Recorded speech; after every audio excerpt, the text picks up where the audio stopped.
de obtener este título próximamente.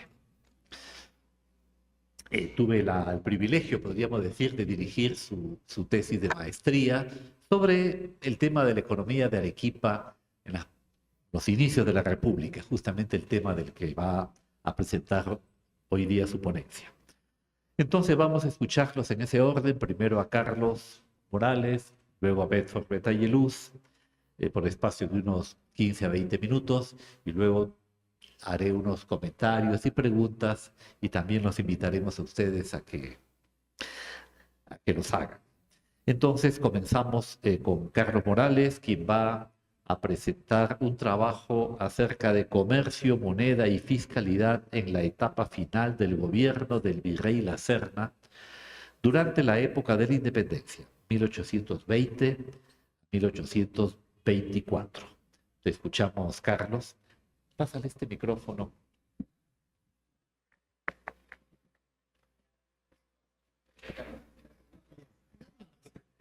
Ahí está bien, creo. Sí. Sí. Bien, sí, está bien, gracias. Bueno, gracias por la presentación y aquí a los colegas, al profesor Carlos Contreras y al profesor Bedford Betayeluz, ¿no? Por acompañarnos aquí en la mesa. Y también agradecer a la Universidad San Cristóbal de Huamanga, al proyecto Bicentenario, ¿no? Que hace posible la difusión pues, de estos eventos académicos para una mejor formación, ¿no? En esta especialidad que es la historia económica o la historia en general. El presente trabajo analiza las medidas que en materia fiscal, comercial y monetaria se dieron durante el gobierno del virrey José La Serna, que constituyó pues, la etapa final del gobierno colonial en el virreinato del Perú.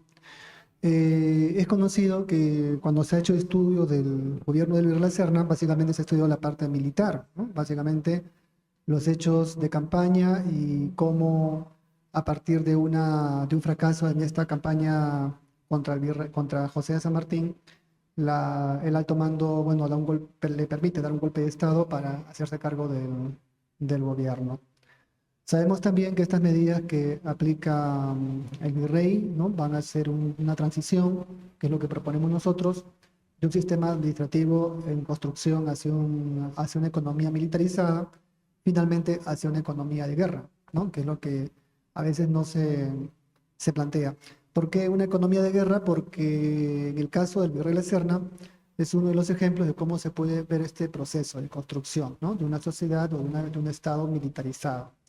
Y esto se va a ver a lo largo de la campaña, ¿no? Por supuesto que el costo de la independencia, como ya muchos otros autores lo han sostenido, fue muy fuerte para la economía peruana, ¿no? Digamos que la guerra habría truncado, ¿no? Un proceso de expansión del crecimiento económico desde el enfoque o desde la práctica del liberalismo económico que se da con la segunda fase de las reformas borbónicas.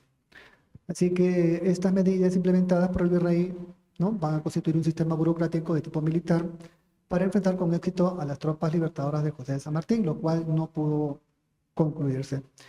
Bueno, primero que el virrey se amparaba en el apoyo de antiguas corporaciones comerciales, ¿no? Que le habían proporcionado mucho financiamiento, como fue el poderoso Tribunal del Consulado de Lima.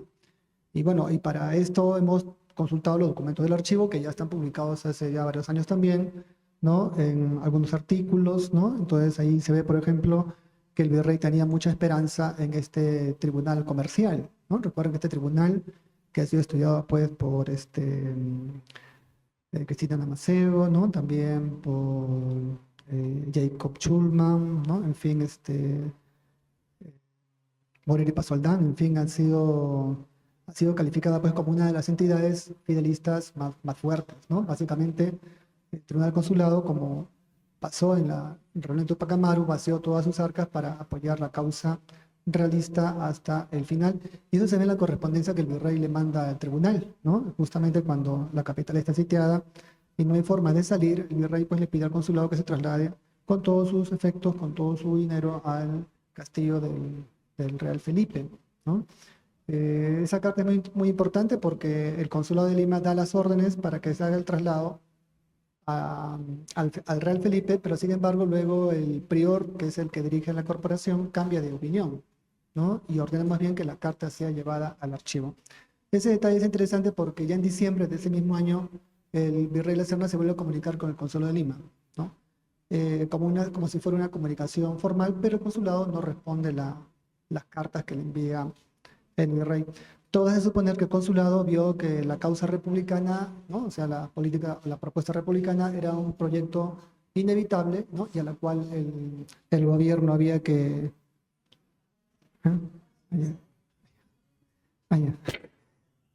¿Así? ¿Escuchan? ¿Aló? ¿Sí se escuchan? Ya.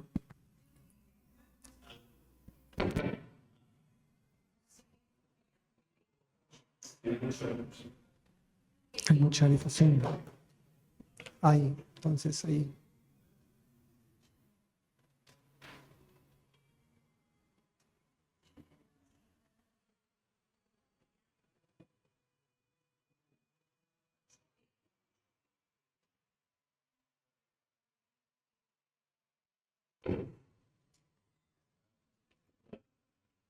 Ya.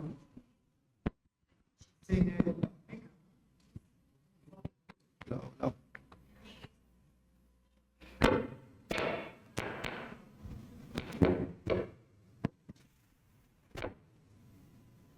Bueno, entonces volviendo a lo que estábamos señalando, ¿no? El tribunal consulado pues, sería una de las profesiones que se había interesado por ser más bien, ¿no? Colonial, con mucho, bueno, con mucho dinero, ¿no? Para primero aplastar la campaña de Tupac Amaru y luego para ¿ya? No.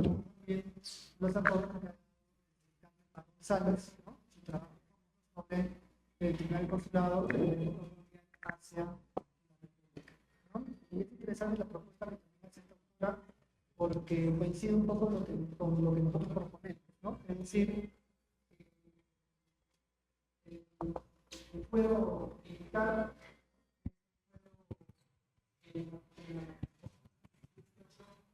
no fuero solamente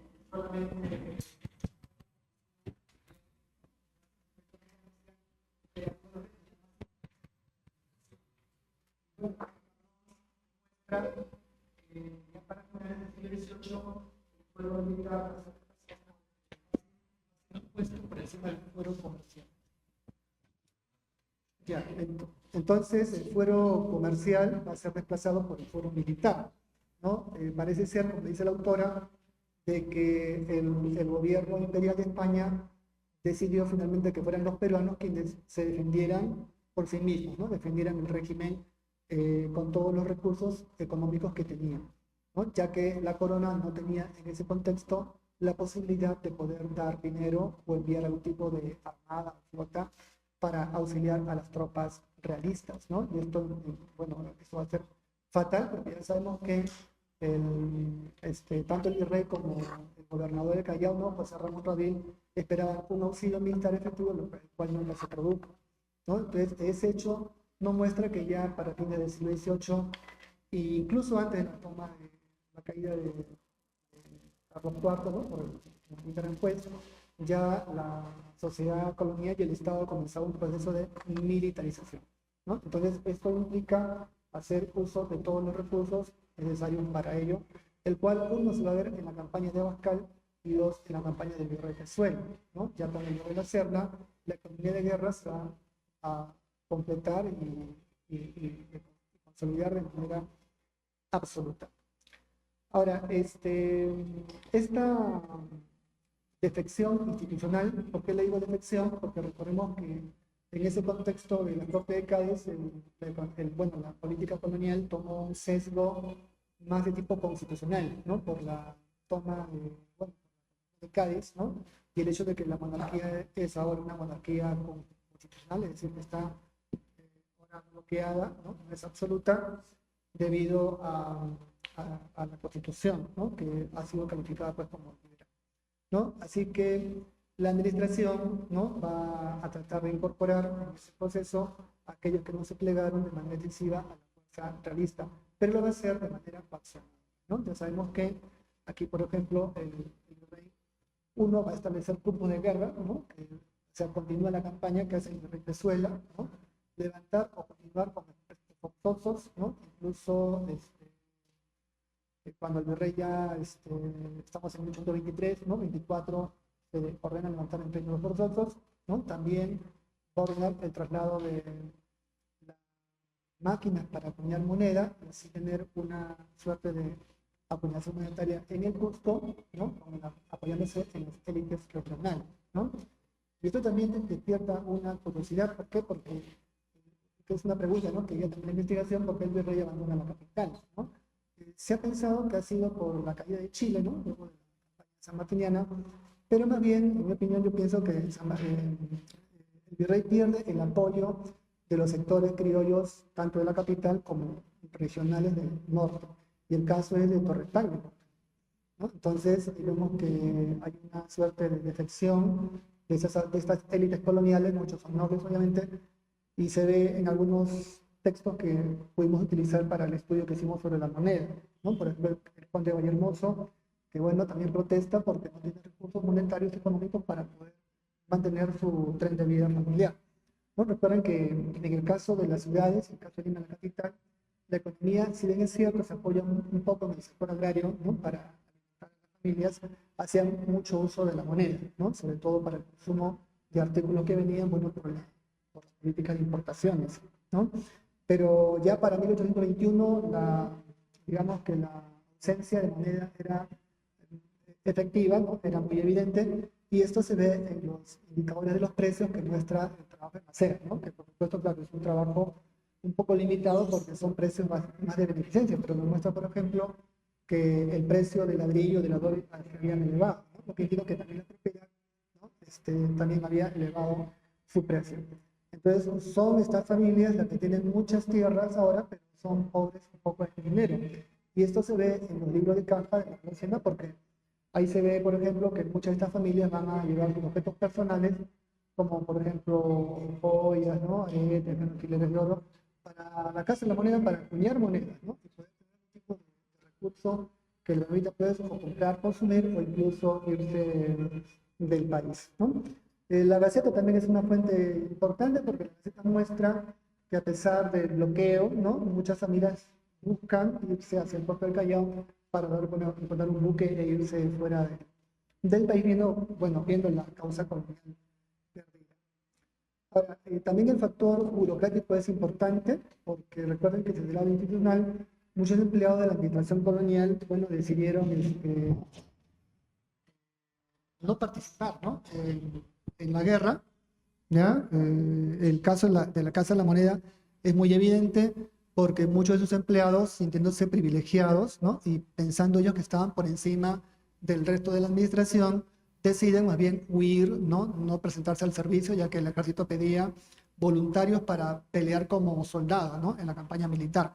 Pero muchos decidieron no o hacer caso omiso, apoyados también por el director de la Casa de la Moneda, que le decía, bueno, a la autoridad colonial que los empleados de la Casa de la Moneda no estaban para esa función, ¿no? Y más bien esa función debía recaer en otras personas de la administración, ¿no? Esto también, bueno, ya lo hemos trabajado ya en el libro también de la moneda, porque habían tres entidades que, digamos que las familias ricas o de la nobleza buscaban emplearse, ¿no? Como eran, por ejemplo, el estanco del tabaco, ¿no?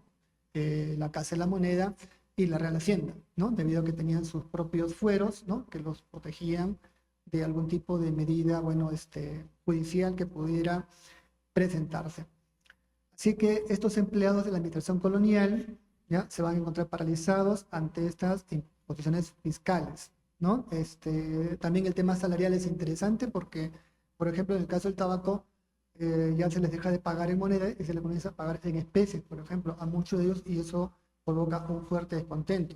Yo tomo ese punto para más o menos afirmar de que para este periodo de la guerra, ¿no? De la economía de guerra, ya la misma nobleza criolla comienza a ser tratada como colonias, ¿no? O sea, en un sentido sociopolítico, ¿no?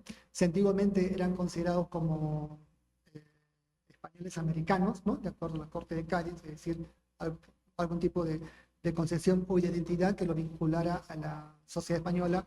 Ya para este periodo, en los hechos, más bien se construía esta idea de que ellos eran también súbditos del rey, ¿no? Y incluso menos que súbditos, ¿no? Porque no se explica por qué se coloca a muchos de ellos en prisión, ¿no? O con la prohibición de no salir de la ciudad como cárcel ante la negativa de dar un cupo de guerra, ¿no? Bueno, también este hecho se va a ver favorecido por un comercio internacional que había sido tolerado por la parte ejecutiva en el régimen anterior.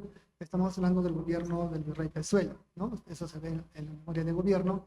Ya decimos que el virrey Pezuela decidió pues, ampliar este libre comercio, ¿no? Que comenzó con el rey Carlos III, pues, bueno, mucho antes, ¿no? Ya en 1760, digamos, pero formalmente con el decreto de libre comercio, para incorporar a otros países dentro de este proyecto, ¿no? Como fueron pues Estados Unidos, ¿no? Y algunos miembros del comercio británico, ¿no? Que van a establecer negocios aquí en la capital.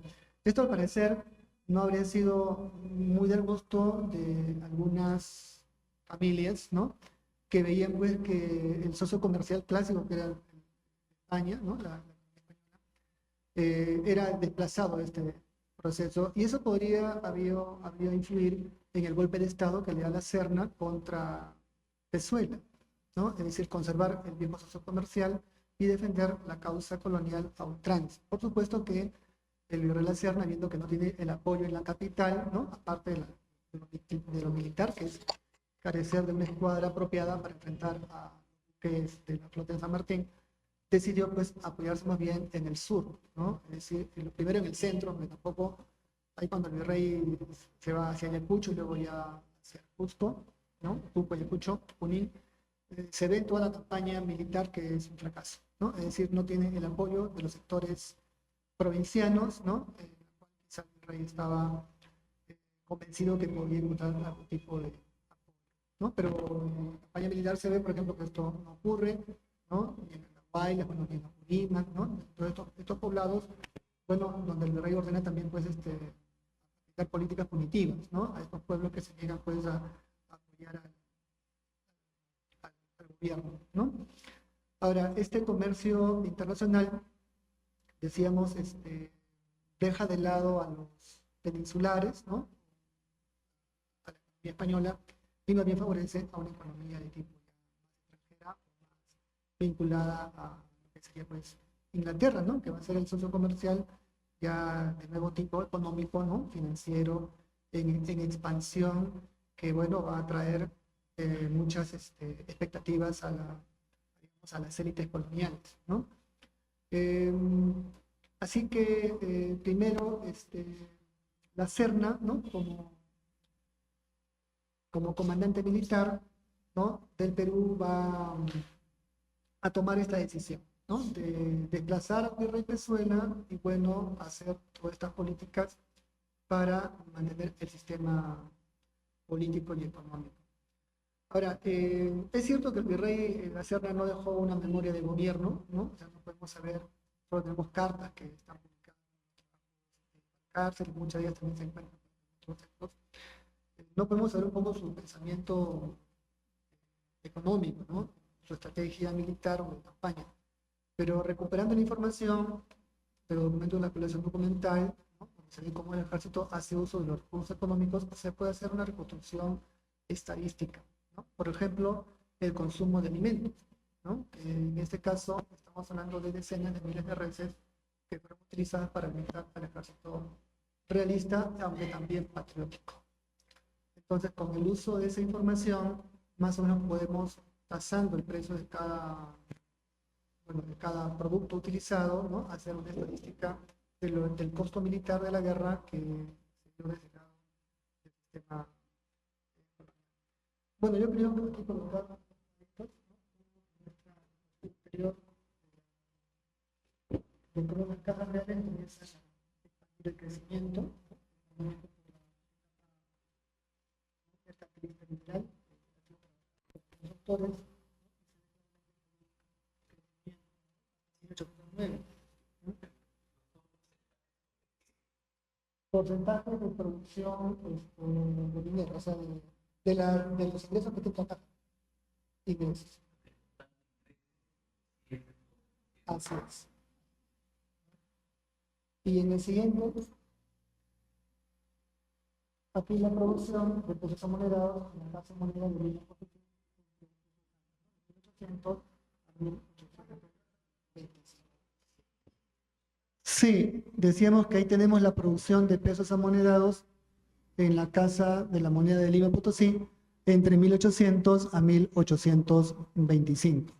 ¿No? Si ven los colores, el color azul corresponde a la de Lima, ¿no?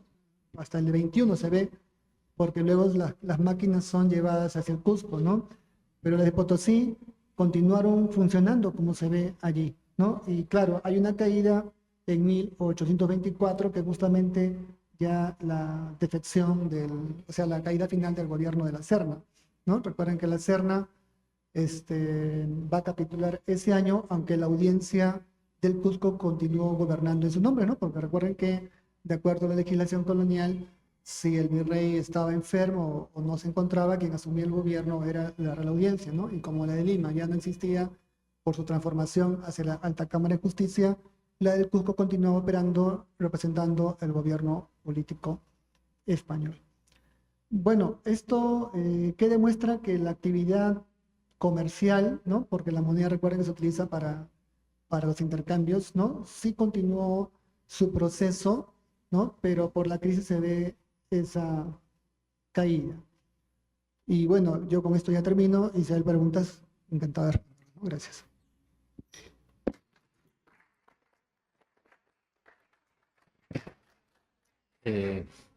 Gracias, gracias Carlos. Vamos a escuchar ahora la ponencia de Bedford Betayeluz, cuyo título dice así: el impacto de la independencia en la recaudación del tributo indígena y en la venta de tierras de propietarios indígenas en Arequipa.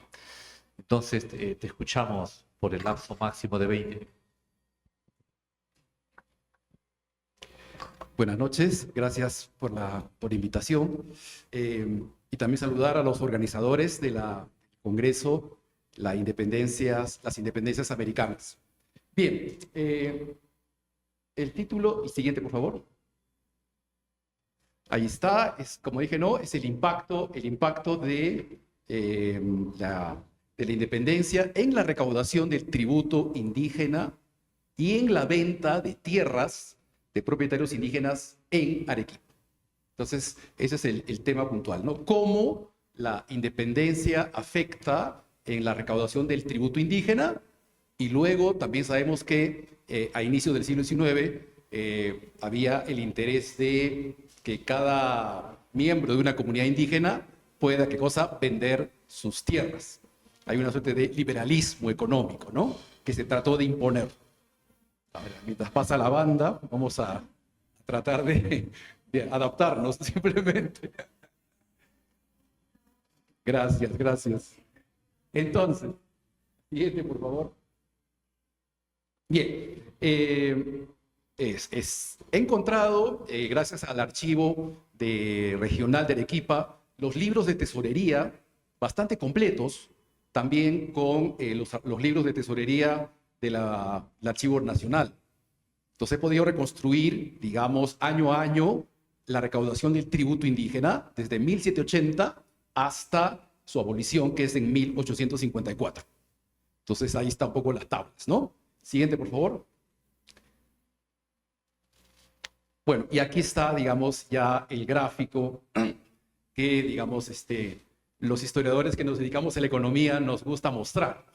Finalmente acá tenemos el gráfico desde 1780 hasta 1854 y uno puede ver ahí un pico casi en el medio, que es el impacto de la independencia. O sea, las guerras de independencia, como bien ha dicho acá, ¿no?, hay presión sobre la economía para que salga dinero de donde sea. Bien, y eso lo hacen todos. Entonces ahí los contribuyentes sufridos son los que van a sentir, ¿qué cosa?, el impacto de, y en este caso, la población indígena. Bien, pero otro detalle también que uno puede ver es que en 1780 la recaudación era más o menos de 100.000 pesos. Y luego, al final, 70 años después, en 1854, la recaudación será ya apenas de 49.000. O sea, hay una reducción de la mitad, a la mitad. O sea, hay una tendencia a la baja, ¿no? De 100 a 49. Entonces, cuando se declara la abolición del tributo indígena, este ya era un impuesto que estaba en franca caída desde hacía 70 años. Lo que vemos acá es ese pico, es la presión del tema de la independencia que hace que el tributo se dispare, bien, en este caso casi hasta 180.000 pesos. O sea, de 100 pasamos a 180. O sea, es una presión bastante fuerte, bastante fuerte. Pero pasada la independencia y sus guerras, ya entrando a la República, vemos que la curva descendente continúa hasta 1854. Siguiente, por favor. Entonces, acá he quitado el pico y he puesto básicamente un índice de 100 para 1780 y uno puede ver, pasado el lapsus de la presión fiscal, cómo de verdad el impuesto va decayendo hasta llegar, repito, hasta 49% en el momento de su supresión. Ahora, ¿por qué se da esta decadencia de la recaudación? Bueno, son varios factores que habría que voy a explicar a continuación. Pero antes de entrar a los factores de la crisis en estos 70 años, hay un tema también importante que lo pude observar en los libros de tesorería. Una cosa es, yo como recaudador de impuestos, lo que yo sueño recaudar, mi proyección, digo, no, acá tengo 40, entonces multiplico por 7, ¿no? Al año, voy a recaudar tanto, entonces tengo una proyección. Entonces, pero otra cosa es recaudar el impuesto. Bueno, hasta el día de hoy, ¿no? Si nos hará la SUNAT, ¿no? Pues acá se proyecta tanto, pero ¿cuánto recauda? Ese es otro tema. Entonces, pasemos a la siguiente, por favor. Entonces, acá tenemos el cuadro de lo cobrado, lo adeudado y lo efectivamente cobrado, ¿no? ¿Qué porcentaje estamos cobrando acá? Bien, entonces vamos a ver, pero salgamos de la tabla y vayamos al gráfico. Siguiente, por favor. Bien, las barras así naranjas es lo que se proyecta recaudar. Las barras pequeñitas son las que se recaudan. Bien, ahora, pasada la independencia, los primeros recaudadores republicanos, claro, quieren recaudar, pero no pueden. Hay un montón de problemas acá. Primero es desarticular un sistema que tenía 300 años para luego implementar otro con nuevas autoridades. Entonces, no fue fácil la transición de ninguna manera. Además, había deuda de años anteriores y eso se sumaba sobre el año siguiente. Entonces yo a mi presupuesto del 2025 le añado las deudas de este año, del año pasado, del año anterior y sueño con que el próximo año voy a recaudar todo y además van a pagar los morosos. Entonces por eso uno puede ver cómo las barras en naranja se disparan y la deuda acumulada se mantiene hasta 1837. Luego ya hay realismo de los recaudadores y dice, bueno, pues creo que ya es imposible recaudar y cobrar estos impuestos de años pasados y empiezan ya a eliminar el pasivo y también proyectarse algo más real, ¿no? Si hay 50, entonces vamos a ver cuánto llegamos esta vez. Entonces, del año 37 al año 46 baja la expectativa y curiosamente, en los últimos años de la recaudación tributaria ya se ponen más realistas. Creo que hay que pisar tierra. Este año pretendemos esta cantidad y efectivamente casi se recauda lo pactado. Pero eso ya es al final, cuando ya la recaudación ha bajado, cuando ya prácticamente el tributo, la recaudación ha sido bastante pequeña y al final ya se suprime el año 1854. Bien, siguiente por favor. Otra peculiaridad del caso arequipeño es que frente al total de lo recaudado, el tributo indígena no es, digamos, considerable como en Cusco, como en Puno, donde uno puede ver que el tributo indígena es 70%, 60%. Acá no.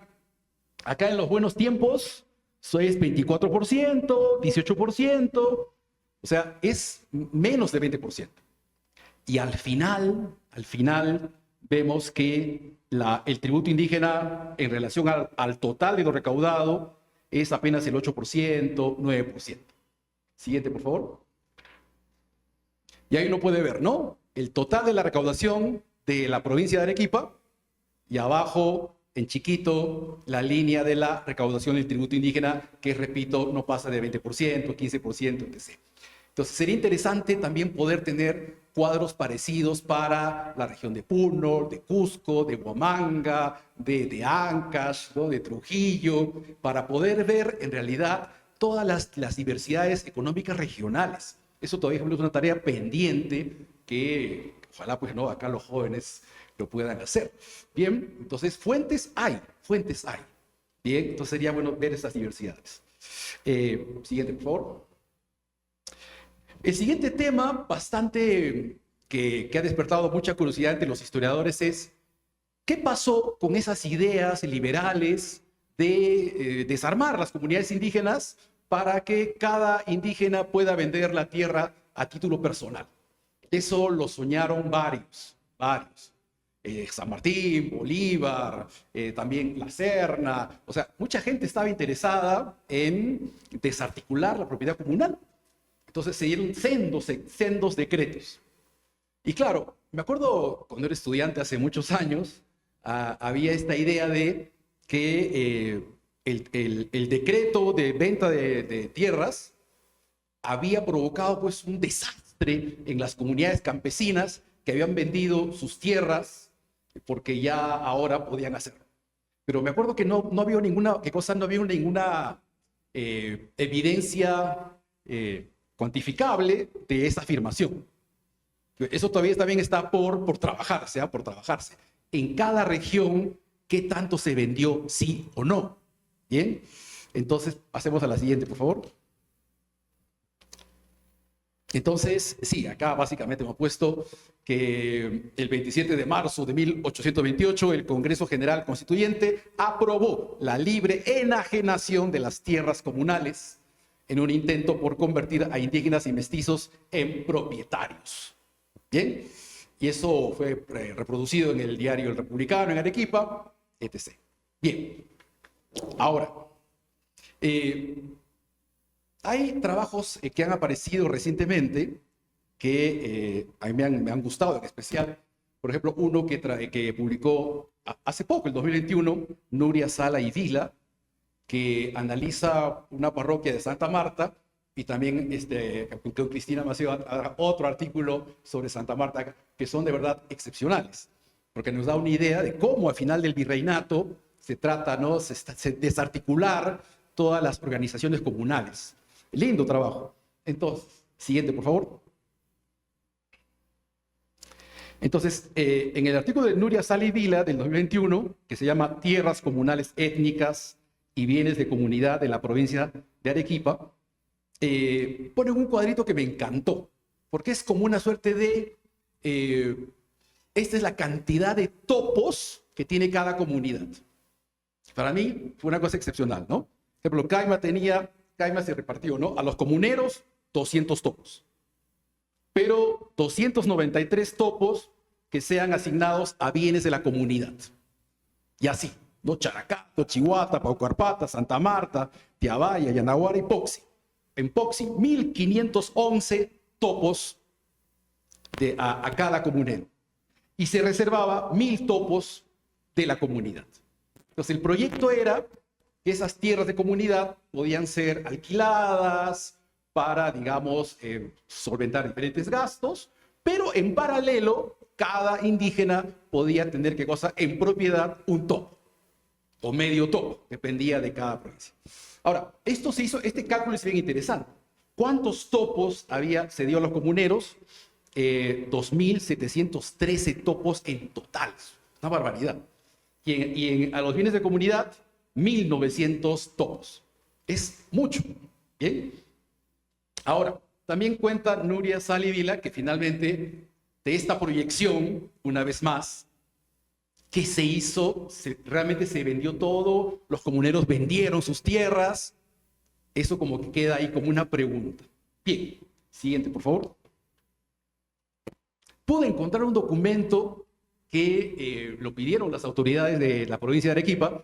Que dijeron, a ver, quiero que, no, dio la orden, a ver, revisen todos los libros notariales y busquen ahí si es cierto o no si un indígena ha vendido su topo, y a cuánto y a quién. Entonces hacen una revisión de todo lo que se había vendido, viendo todos los libros de protocolos notariales, y salió de 1833 a 1843, salió pues la realidad objetiva. ¿Se vendieron? Sí. ¿Cuántos? 31 topos, 6 solares, 5 cuartillas. ¿A cuánto? A todo eso sumado, 93,000 pesos aproximadamente. 31 topos. ¿Cuántos topos había en toda la región, en toda la provincia? O sea, había pues casi 5,000 topos. Entonces, de los 5,000 topos, ¿cuántos se vendieron en verdad? 31. Es muy poco, ¿no? Prácticamente nada. Entonces, eso de que el decreto de libre venta desarticuló todas las comunidades, pues no es tan real, al menos en el caso de Arequipa. Siguiente, por favor. ¿Dónde se vendieron? Entonces ahí, gracias a esa información, he hecho unos cuadritos. Y en realidad se van a vender esos 31 topos en aquellos pueblos que tenían tierras bastante irrigadas. Por ejemplo, el caso de Caima, Yanaguara, que están cerca, ¿no? Cerca al río. Y también en Santa Marta también se vendieron topos. Menos en Characato, Paucarpata, etc. O sea, había 3 lugares donde sí se vendieron. Repito, Caima, Yanaguara y Santa Marta. ¿Bien? En Caima y Yanaguara, 29.4. O sea, entre los dos, casi 60%. Santa Marta, 23. O sea, en estos 3 pueblos, se vendió el 82% de topos. O sea, el 82% de lo vendido se da en estos 3 pueblos. Siguiente, por favor.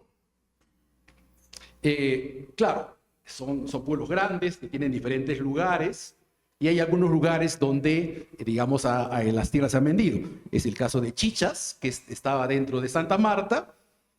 También estaba Tahuaycani, Taipicenca, Yanaguara, que son los lugares donde hubo mayor venta y compra. Siguiente, por favor. Ya voy a acabar.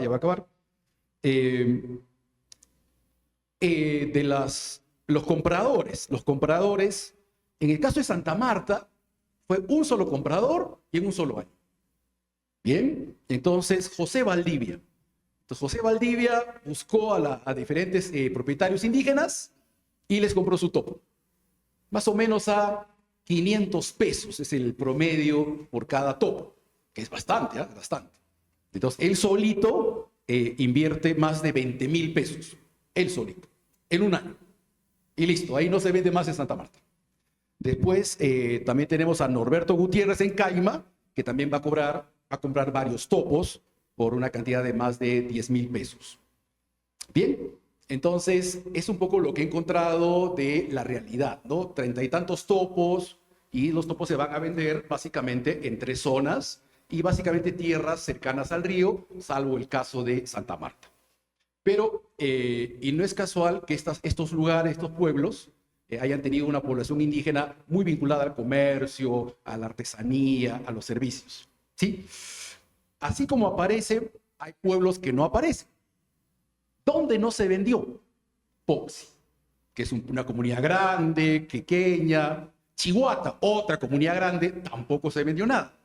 Entonces, no es casual, porque en estas comunidades como Poxi y Chihuahua son comunidades bastante grandes, dedicadas sobre todo a la agricultura, a la ganadería, donde la posesión de la tierra sí era importante, el acceso a los pastos.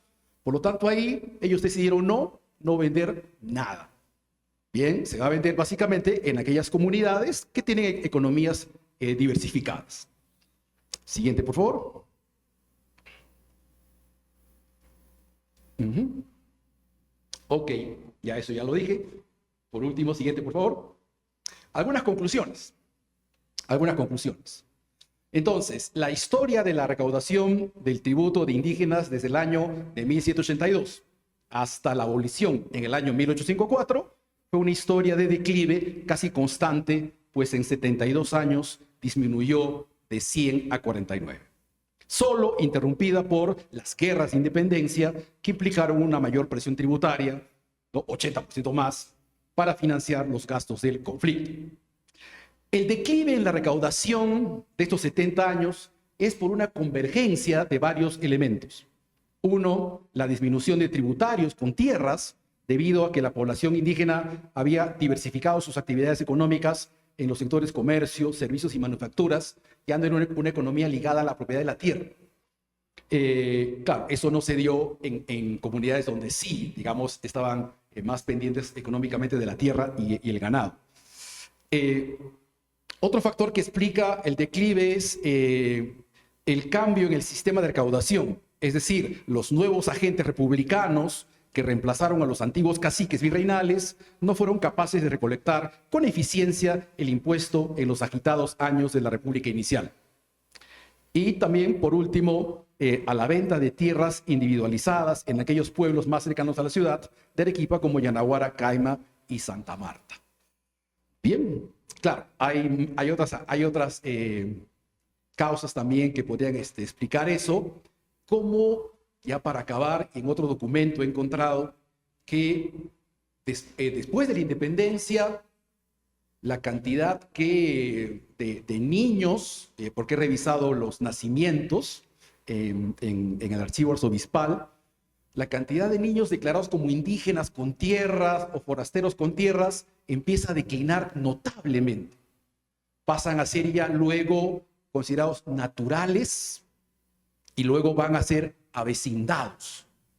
Entonces, después de la abolición de 1854, disminuye la cantidad de niñitos indígenas y más bien van a aparecer como avecindados.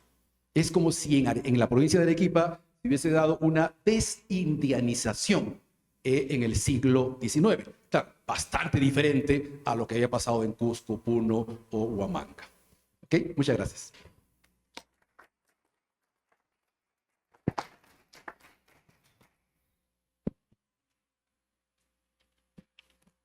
Muchas gracias.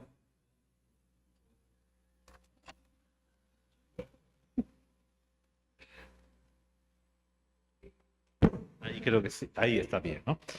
Bueno, entonces recupero mi lugar.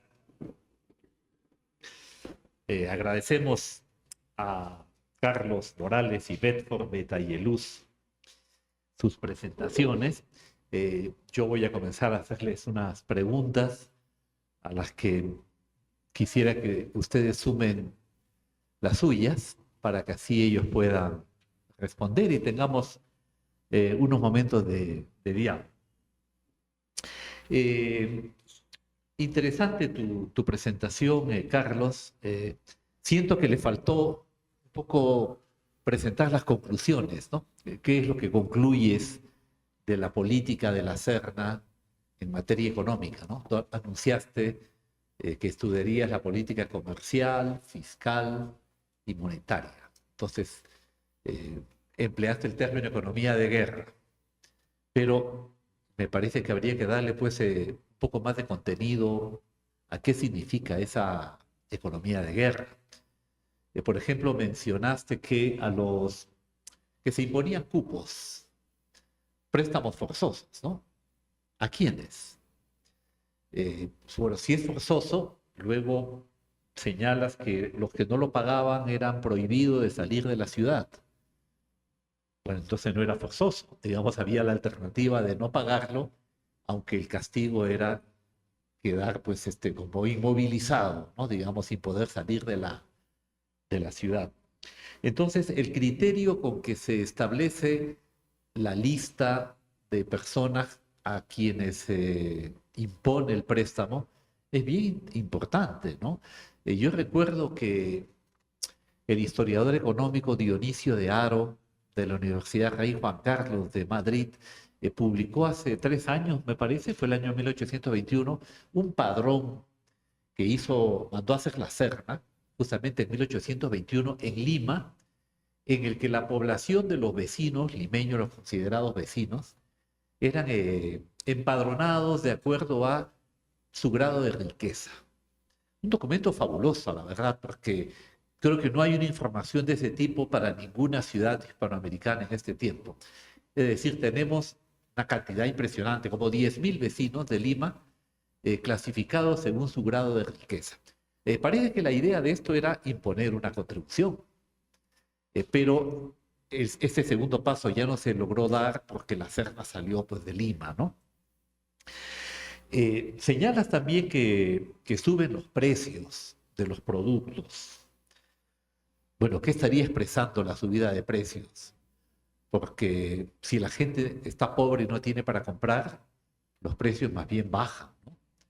Cuando los precios suben es porque la gente quiere comprar y el comerciante no tiene los productos para vender. O sea, es una falla de la oferta. Entonces, en este caso, estaríamos viendo un problema de desabastecimiento. Y por eso se entendería que un virrey como Pezuela dice, bueno, vamos a permitir que entre el comercio de comerciantes ingleses, franceses, lo que fuera, para solucionar el problema de desabastecimiento. Y de paso, tributan y pagan un impuesto por la mercadería. Entonces se entiende esta política que sí podríamos llamar de guerra, ¿no? Vamos a saltar las leyes para resolver un problema de desabastecimiento. Y según lo que te entendí más o menos, esto habría ocasionado pues, los celos de los comerciantes peninsulares que ven que su monopolio, su derecho a comerciar es violentado por esta situación, ¿no?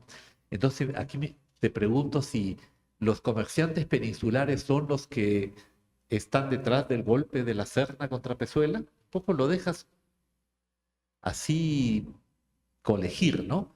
Como que la Serna es empujado por los comerciantes peninsulares para acabar con la política de Pezuela de permitir el comercio de los ingleses. Respecto a la política monetaria, me interesaría también ver qué cosa podrías decir que hizo la Serna. Bueno, movió la casa de moneda al Cusco, ¿no? Entiendo, pero en tu estadística no apareció acuñación del Cusco, quizás no llegó a acuñar. ¿Qué hizo con las máquinas que se llevó al Cusco, ¿no? Sé que justamente esas máquinas luego van a dar pie a que en el Cusco se acuñe moneda, también en Huamanga, por cierto, ¿no? En la época de la Confederación Peruano-Boliviana. Pero en la gráfica que tú pusiste aparecía solamente Lima y Potosí. En cuanto a la ponencia de Bedford, muy interesante la investigación que has hecho de los dos rubros de Bedford, ¿no? De la recaudación de tributo y la venta de tierras indígenas. Me sorprendió en el gráfico que mostraste la gran irregularidad de las cifras recaudadas, ¿no? Parecía como un sismógrafo, pues, de un terremoto, ¿no? O sea, más o menos como tú dices, la recaudación era de 100.000, pero bien volátil. Que no debería serlo, porque normalmente para la recaudación del tributo hay una población que no tendría que cambiar mucho de un año al otro, y es una suma per cápita. O sea, cada tributario paga una cantidad fija al año.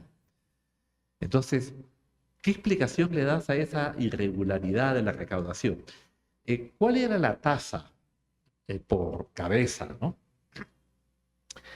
Y luego se ve que, según lo que tú señalas, pues que el número de tributarios disminuye. No sé si has hecho una investigación demográfica, ¿no? La población de Arequipa disminuyó. Eso sería interesante que contrastes la evolución de los tributarios con la evolución demográfica. Esa es una vieja correlación que hacían los historiadores de la colonia, ¿no? Como Nicolás Sánchez Albornoz, recordemos su famoso libro Indios y Tributos. Entonces, claro, normalmente el número de tributarios se va moviendo de acuerdo a la evolución demográfica, porque los tributarios son los varones entre 18 y 50 años. Pero tú estás encontrando lo que Asadurian, me parece, llamó la desinscripción y Nicolás Sánchez Albornoz la desafiliación étnica, ¿no? O sea, la población no está disminuyendo, pero los indios ya no se inscriben como indios, se desinscriben étnicamente y ahora se inscriben como mestizos o españoles o blancos, ¿no? ¿Y por qué estaría ocurriendo esto? Y no había una legislación que lo reglamente, porque me imagino que las autoridades no van a decir, uno se inscribe como quiere, ¿no? Porque claro, nadie va a querer inscribirse como indio si es que eso significa pagar un tributo. En la época colonial, la idea era que el tributario indígena goza de una serie de derechos, de privilegios incluso. Por ejemplo, puede reclamar tierras si no las tiene.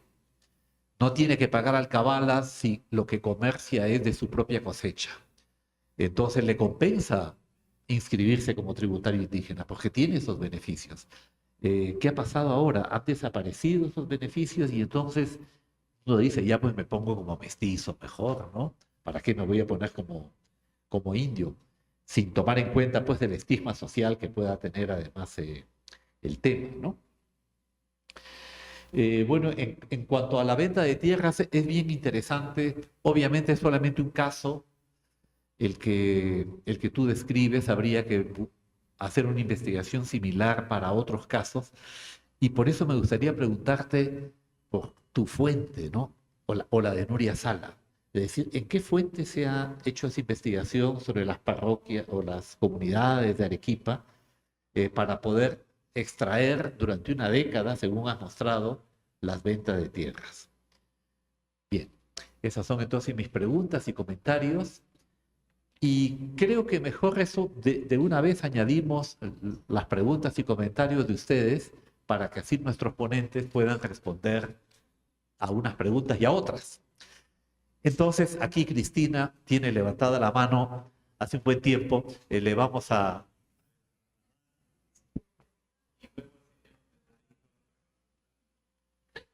Bueno, muchas gracias. Mi pregunta es para Carlos, ¿no? Pezuela, las necesidades que tenía eran sumamente grandes para mantener el ejército. El consulado de comercio es justamente a través de la institución que va a recaudar. Pero Pezuela permite el comercio libre con los ingleses, incluso le permite hay muchos comerciantes de Arequipa que lo utilizan, ¿no? Que van a utilizar eso.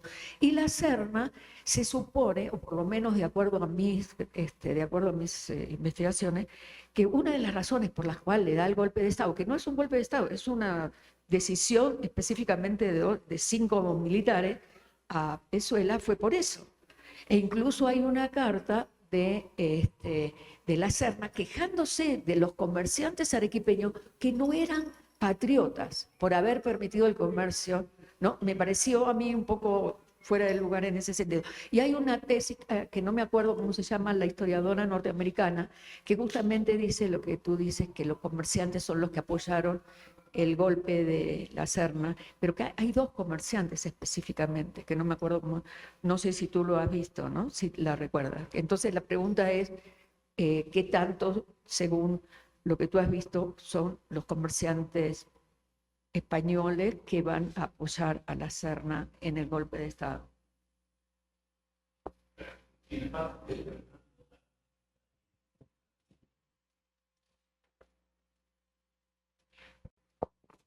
Sí, para Beckford, tú comentabas sobre que en los últimos años de la recaudación del tributo hay un realismo en la recaudación, ¿no? Respecto a lo presupuestado. ¿Tú has ensayado posibilidades de respuestas frente a esto? O sea, ¿qué indicios tienes? En algún momento comentaste el tema de la moratoria de deudas. Podría ser significativo, digamos, la idea de que ya no es cobrable todo lo anterior, sumas que se han ido acumulando.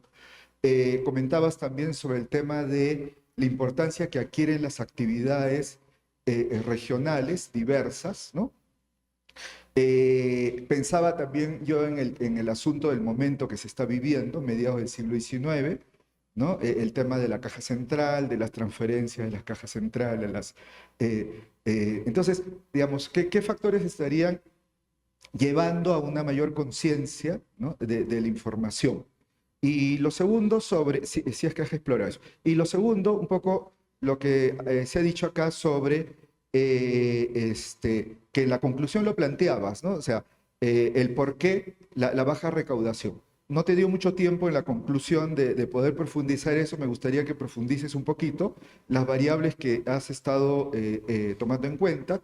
Tú hablabas del tema de la etnicidad como un tema bien interesante para explorar, ¿no? El tema de los recaudadores, tal vez las actualizaciones de los padrones, o sea, digamos, si puedes hacer una descripción de probables elementos que expliquen esto.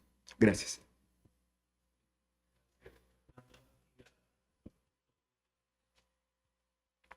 Bueno, felicidades a los dos, excelentes exposiciones. Qué pena, Carlos, que te hayamos escuchado tan mal, porque yo he perdido bastantes cosas de lo que decías. Pero bueno, afortunadamente, como creo que se está grabando, tendremos ocasión de volverlo a escuchar otra vez. Las expediciones que salen desde la península durante la época de la independencia, subvencionadas tanto por el gobierno inglés a través de préstamos como por los comerciantes gaditanos y sevillanos, no solamente van con los pertrechos dentro de los barcos, sino además con unos recursos que son los que se supone que les van a dar a las tropas que van embarcadas pues la posibilidad de continuar la guerra. Cuando se les acaba ese dinero, esos recursos, tienen que vivir sobre el terreno. En el caso, por ejemplo, de Perú, la Serna se encuentra como con una triple pinza. Primero, pierde el consulado de comercio, se acabaron los recursos. Segundo, pierde Potosí, porque está en manos de Olañeta, que se hace inmediatamente con el control de Potosí en una jugada estratégica absolutamente fantástica. Y al perder casi el control de la costa, también se pierde la posibilidad de estar comerciando con los ingleses. Me parece una cosa interesantísima la gráfica que mostrabas con respecto al reformismo borbónico respecto a Arequipa y cómo ese reformismo borbónico supone una presión brutal con respecto a los tributos que aporta Arequipa a las cajas reales. Pasa de un 0,4% a un 12 y pico por ciento de aportación a las cajas reales. Pero, sin embargo, Arequipa continúa siendo casi la plaza más realista de todo el virreinato, que me parece sorprendente. Y ahora estoy escuchando también la explicación de que seguramente el permiso que se le da para comerciar con neutrales y con los ingleses seguramente disminuya esa presión añadida del incremento de la presión fiscal, ¿no? Seguramente una explicación vaya por ahí. Por tanto, yo creo que deberías centrarte, como te decía el profesor Carlos Contreras, en el Cuzco. ¿Qué pasa con el Cuzco? ¿Cómo se financia a través de cuando está en el Cuzco? Porque si no se puede financiar desde Lima y no se puede financiar desde Potosí, pues le queda poca cosa para poder seguir financiando la guerra. Y otra cuestión muy importante es la importancia estratégica que tiene el Real Felipe. Eso los ingleses lo van a aprovechar inmediatamente en cuanto caiga de manos de los patriotas. Y Cochrane y Guise lo saben perfectamente, esa importancia fundamental para que entren y salgan barcos ingleses y sigan comerciando y aportando además armas y municiones a los patriotas. Con lo cual yo creo que ese es un punto también absolutamente fundamental. Con respecto a Bedford, también muy interesante su exposición. Yo creo que, por lo menos para mí, la primera sorpresa fundamental sería y requeriría la explicación de por qué, después de todas las promesas de los patriotas de abolición del tributo indígena, se sigue manteniendo hasta 1854. que no es hasta 1830, no, hasta 1800, pero es que en Bolivia todavía es peor, porque se mantiene hasta 1880 y tantos. Con lo cual, eso para mí sería esa la primera sorpresa que requeriría una explicación. Y lo segundo es que, bueno, la disminución obviamente de la tributación indígena. Yo creo que el impacto de la guerra es una de las grandes explicaciones. Si estamos hablando de que los ejércitos están compuestos en su enorme mayoría por indígenas que eran tributarios, y van muriendo en la guerra, en el conflicto, en todos los conflictos que se van dando, lógicamente esa disminución de tributarios provoca una disminución en el tributo. Pero luego en el tránsito de la colonia a la república se produce también, y eso ha sido también muy estudiado, un tránsito desde aquellos que forman parte de las comunidades indígenas a convertirse en trabajadores asalariados dentro de las haciendas. O sea, que se desvinculan de sus comunidades indígenas, con lo cual ahí podemos tener otra explicación. Además, con respecto a ese tránsito también desde la colonia a la república, hay un trabajo que te voy a pasar que hicimos en el año 2018 sobre reformas y políticas agrarias en perspectiva comparada entre América Latina y España, y se produce en todos los países simultáneamente un proceso por parte de las nuevas repúblicas, de las nuevas oligarquías, un proceso de depredación de los territorios comunales. Por varias circunstancias. Una, por esa inserción de las economías de las nuevas repúblicas dentro de unas dinámicas de mercados mundiales que exigen que esas oligarquías produzcan para el mercado internacional y fundamentalmente productos agrícolas. Con lo cual, estas oligarquías que creen que las comunidades indígenas no son lo suficientemente eficientes en la producción de recursos, creen que deben arrebatarles a las comunidades indígenas esos territorios y administrarlos ellos porque dicen que son más eficientes. Y se produce, el engaño ese de, bueno, esos territorios no son vuestros, demostrarlo, cuando no se pueden demostrar porque no tienen títulos de propiedad, y pues entonces tenéis que conseguir los títulos de propiedad. Y cuando no lo pueden pagar, llegan los terratenientes, los oligarcas, los que tienen plata, y obviamente se los arrebatan a las comunidades indígenas. Bueno, perdón por la extensión.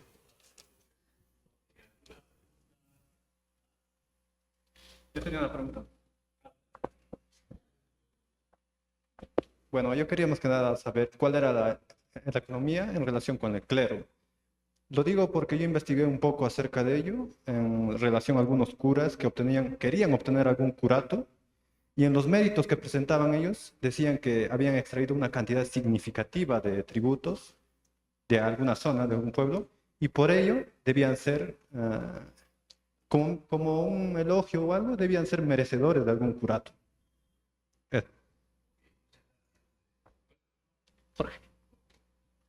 Entonces, les damos nuevamente la palabra entre 5 a 10 minutos.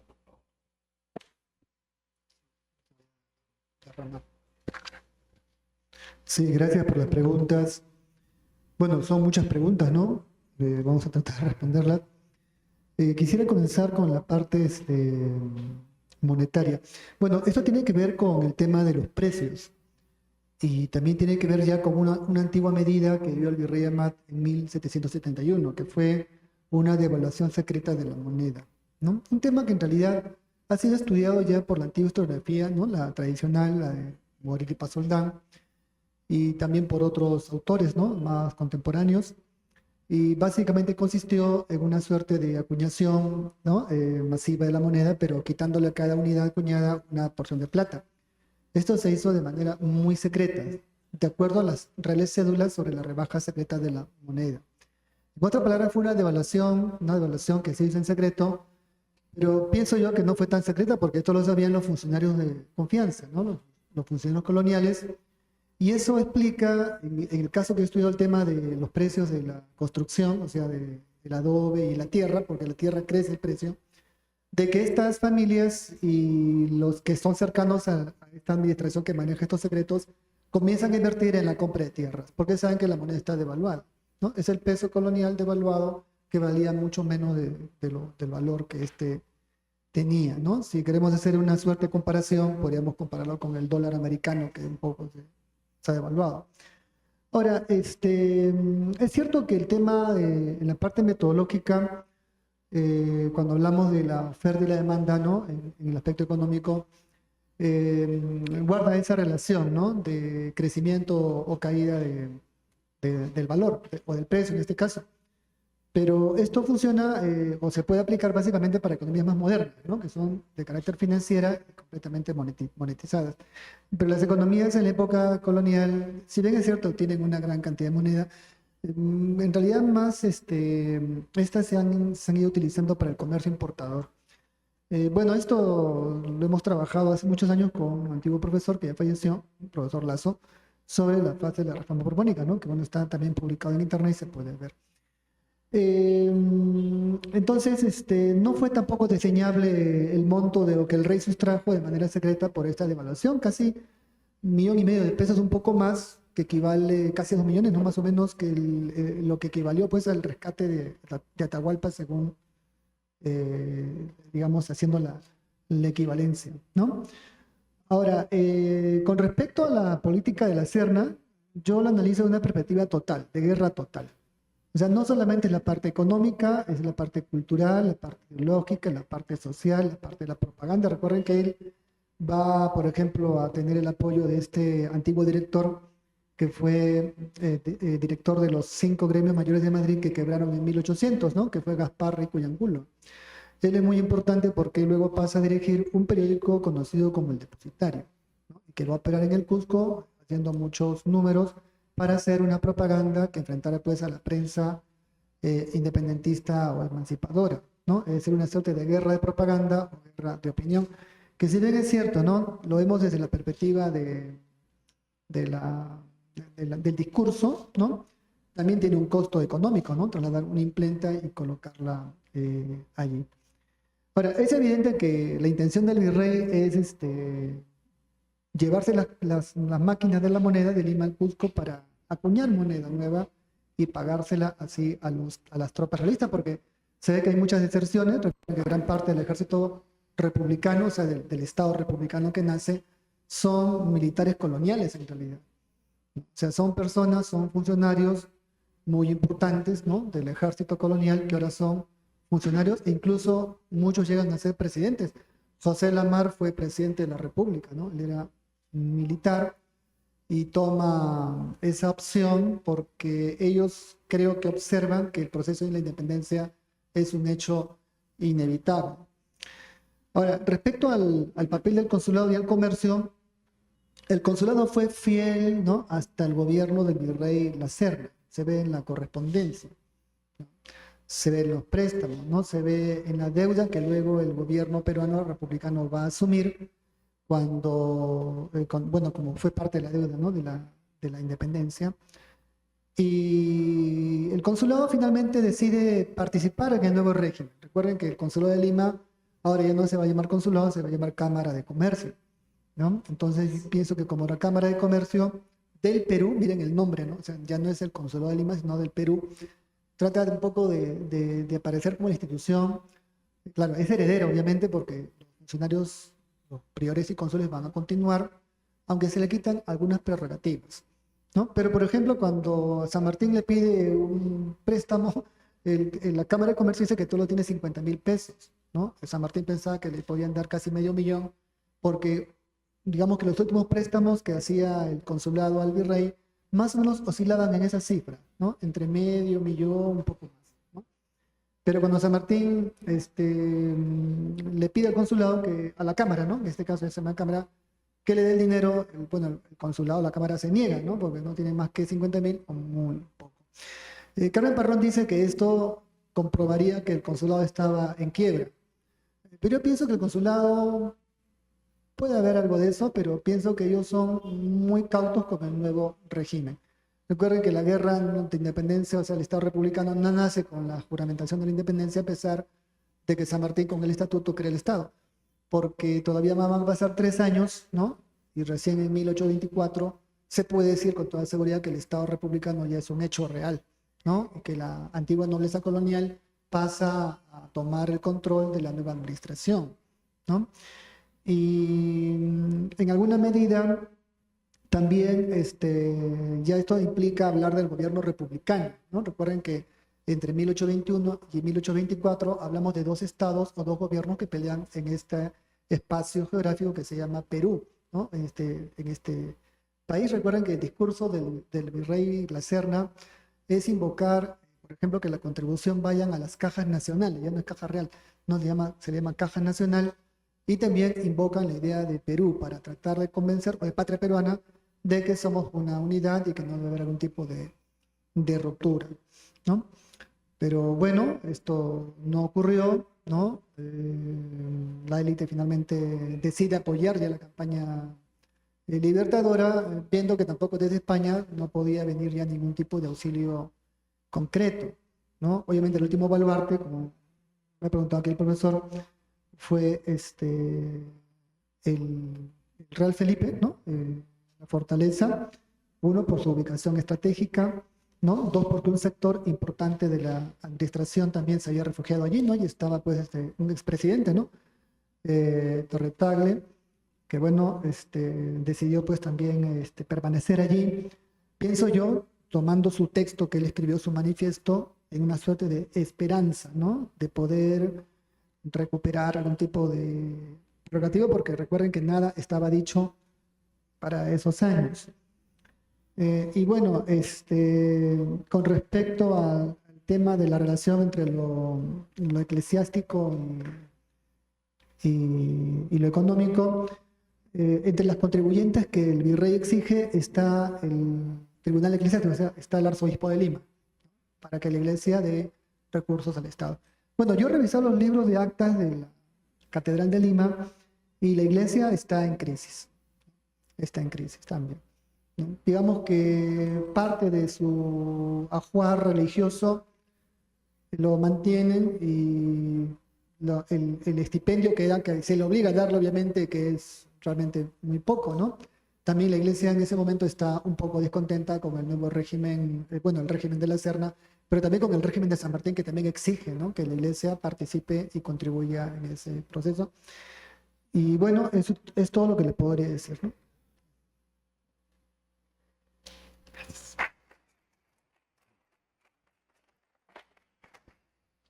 Bien, muchas gracias por las innumerables preguntas. Voy a tratar de responder algunas no, porque me quedan todavía muchas dudas y además me sirven para seguir trabajando, repensando posibles explicaciones a lo presentado. Digamos que una de las virtudes de los congresos y coloquios es presentar lo que uno ha trabajado, exponerlas, y de verdad uno se enriquece muchísimo con las preguntas, que a veces uno mismo no se las hace, pero otros se las hacen. Eso es genial, eso es genial. Entonces yo que trataré de responder más o menos. Sí, el tema de los impuestos en un periodo de 70 años es interesante porque cuando uno a veces encuentra un informe de un año, ya, ese es un informe de una foto de un año, pero en este caso, el haber tenido acceso a los libros de tesorería de 70 años y haber reconstruido las cifras de recaudación, me da una perspectiva bien interesante de lo que efectivamente se recaudaba. Y efectivamente, ¿no? Parece una suerte de sismógrafo, taquicardia, porque sube, baja la recaudación, además en un periodo no de estabilidad, ¿no? Es un periodo de enorme inestabilidad. O sea, desde 1800 hasta 1824, pues hay cambios de gobierno, de leyes, se pasa el tema de la independencia, de 1825 hasta 1850 hay revoluciones, golpes de Estado, tomas de poder, cambios en los recaudadores. O sea, no es una burocracia estable en tiempos de paz, no. Esto es fines de un periodo, la convulsión provocada por las guerras y luego armar un Estado, armar contribuyentes en medio de más guerras. Entonces creo que podría ser una de las causas de por qué tantos altibajos. Pero lo que yo rescato es la tendencia en 70 años. O sea, de 100 se baja a, en el caso del tributo indígena, a 49, o sea, a la mitad. O sea, es una tendencia bastante radical que nos lleva ya a otro tipo de explicaciones. Lo que veo hasta 1823-24, hay diferentes tasas para los indígenas. Está la clásica de 7 pesos al año, la mitad en junio, la mitad en diciembre, pero viendo las matrículas de indígenas, hay otros pesos, ¿no? Pero para los forasteros son 5 pesos, para los originarios que ya no tienen tierra, pero que de repente son comerciantes, les ponen 4 pesos, o si eres un indio pobre, pero haces algo, entonces 2 pesos. O sea, es como que los recaudadores tienen una suerte de ley, ¿no? 7 pesos, indio que tiene tierra. Pero otra cosa es la realidad. Entonces, si yo me circunscribo al reglamento, voy a recaudar mucho menos. Entonces, me adapto a lo que veo. Entonces, van a crear otros impuestos, obviamente con el check de las autoridades locales. Entonces, lo importante era recaudar, ¿no? Recaudar. Y se adaptan a las diferentes condiciones económicas de los miembros de las comunidades indígenas. Luego, he revisado también ya en la República la actuación de matrículas, que es la etapa previa para hacer una matrícula. O sea, son como visitas que hacen pueblo por pueblo las autoridades que van a recaudar. Y llaman a todos, ¿no? A los miembros de la comunidad, los llaman y dicen, a ver, ¿cuántos han muerto de hace 5 años? Tantos han muerto. ¿Cuántos han pasado de 54 años o 50 años? Tantos. Entonces ya no se le considera para que sigan pagando impuestos. ¿Cuántos han muerto? ¿Cuántos se han ido? Es interesante. Comunidad por comunidad explican todo eso. Sobre esa información, que es casi un censo bien detallado, ahí viene el cálculo, ¿no? El cálculo del tesorero que dice, bien, esta es la realidad, entonces la ley manda, originario con tierra paga tanto, y hago el presupuesto y lo que se tiene que recaudar. Si nos quedamos en esa foto, es una foto falsa, porque luego échate pues a recaudar. Entonces ahí hay otra cosa, ¿no? Hay una enorme diferencia entre lo proyectado por los contadores y los que van a recaudar. Más aún si es un estado incipiente, si se han cambiado a los recaudadores en tiempos de guerra. Entonces, y además varía mucho de pueblo en pueblo, de pueblo en pueblo. Entonces hay que como poner la lupa en la recaudación de cada pueblo, y lo último que hay que hacer pues es generalizar, ¿no? Cada uno tiene su propia, digamos, condición microeconómica, si quieren. ¿Bien? Luego, la venta de tierra, bueno, las fuentes fueron protocolos notariales. O sea, hicieron un peinado de los protocolos notariales para ver ahí el registro de la transacción. Entonces ahí está clarito el nombre del propietario del topo, el lugar, el monto, el nombre del comprador, etc. Ahí está ahí. Entonces sí es digamos, son cifras bastante certeras, vinculadas a protocolos notariales, que en realidad pues, nos han mostrado una foto alucinante, ¿no? De casi 4.500 topos. ¿Cuántos han vendido? 30 o 31, o sea, es poquísimo, en realidad, poquísimo. Luego, a ver. Ya. Otro detalle es que en Arequipa es un caso muy especial, es bien diferente a otros casos regionales. Por ejemplo, decía que en regiones como Cusco, Puno, el tributo indígena es el 80% del total recaudado. Entonces, claro, ahí al menor índice de baja de recaudación saltan las alarmas porque es la principal fuente de recaudación. No es el caso de Arequipa. En el caso de Arequipa, insisto, del 100% del recaudado, pesa más el comercio, pesa más el impuesto a otro tipo de actividades, y el tributo indígena no pasa del 20, 10, 8%. O sea, es menor. O sea, no es que Arequipa vive de la recaudación de tributo indígena, como sí puede ser el caso de varias regiones del sur. Habría que ver, todavía nos falta trabajar más en eso, ¿no? Bien, otro detalle es, ya para terminar esta parte, he trabajado, y no he expuesto ahora, sino lo expuse en otro congreso de Historia Económica, he trabajado también informes del archivo arzobispal y he reconstruido lo que es natalidad, mortalidad y matrimonio. Y ahí, gracias, un minuto, y ahí he podido ver cómo, digamos, la condición de indios originarios, forasteros, que había en el virreinato, empieza a variar radicalmente en la República. Entonces hay, como dije, un proceso de desindianización. Y empiezan más bien ya a llamarse, claro, inicialmente peruanos, naturales, y luego ya avecindados. Lo mismo pasa con de españoles a blancos. Ya no van a ser blancos, sino van a ser avecindados. Es como si a mediados del siglo XIX, al menos en Arequipa, ya no se da esas distinciones tan radicales como sí había en tiempos coloniales. Todavía habría que ver por qué se da ese proceso.